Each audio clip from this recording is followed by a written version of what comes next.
Hi, it's John from Family Tips Travel, and welcome to Pokemon Go Fest in New York City. Today, I'll be sharing 10 hard lessons learned based on our experience attending Go Fest for the first time in 2023. Let's get started. First, the park experience is not Central Park, it's Randall Island Park. Central Park is 2.5 miles away by foot, but if you're staying in Midtown and plan to walk to Randall Island, your walk will be 5 miles or more. Central Park is a great place to participate in the citywide gameplay hours, though. There'll be lots of other people out there doing the same thing. Raids will fill up quickly, and there'll be plenty of room to spread out and explore. Okay, now for the next tip. You receive the Park Experience Quest once you arrive in the park at your ticketed time. Completing this quest requires that you move through the different habitats of the park and complete the quests there.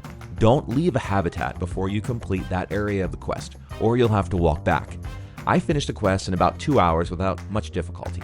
There's a cluster of habitats on the north side of the park and a cluster on the south side. Tip number 8 is to walk on and off Randall Island. Plan for at least a mile walk into and out of the event.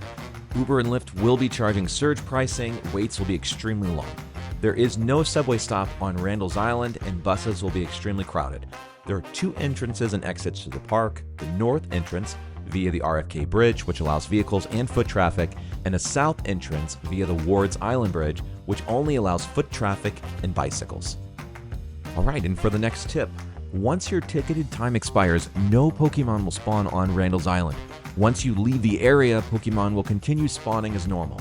Have a plan to get off the island quickly. If you attend the afternoon session, plan for an extra hour to get off the island. It was very crowded. And that brings us to our next tip. Keep moving.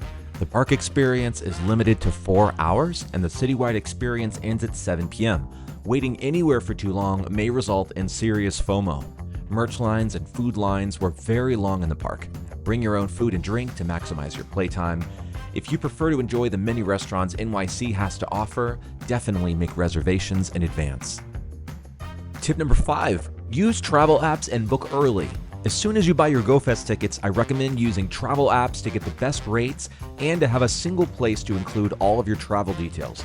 My go-to apps are Hopper for flights, TravelZoo for hotels, and Wanderlog to create my entire itinerary. Wanderlog will also notify you if a price drops after you've already booked your stay. Tip number 4 is to charge early and often. This should be obvious, but bring a portable charger and a backup for each player. The summer sun will be working against you. Most phones will be working at maximum brightness to compensate.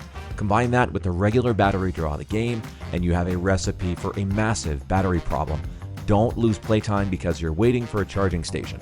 I picked up 3 of these Baseus chargers for our trip to GoFest, and they kept all of our devices topped off for the entire day. They are very slim and super affordable. If your phone is prone to overheating, you may want to consider a phone cooler, like this one from Black Shark. It uses a small fan to pull heat away from your device, while being a bit more discreet than other options. Links to these items are in the description below. Tip number 3 is to find shade or create your own.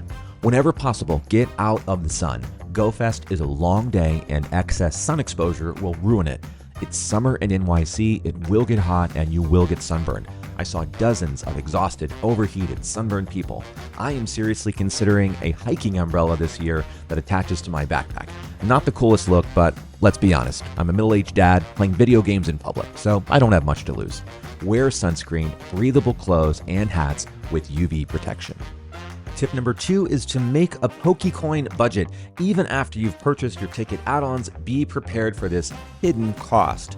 Every budget is different, but whether it's Pokemon storage, hatching more eggs, or participating in more raids, this event will likely have you reaching for your credit card. You'll be catching and likely keeping several hundred Pokemon each day. If you need Pokecoins, buying coins through the Pokemon Go web store can net you some bonus coins just from buying there. That brings us to our number 1 tip if you are planning on a trip to GoFest, and that is to train. The event will be a test of your endurance, and there will be a lot of walking. We walked 29,000 steps, roughly 22 miles in a day throughout both parts of the event.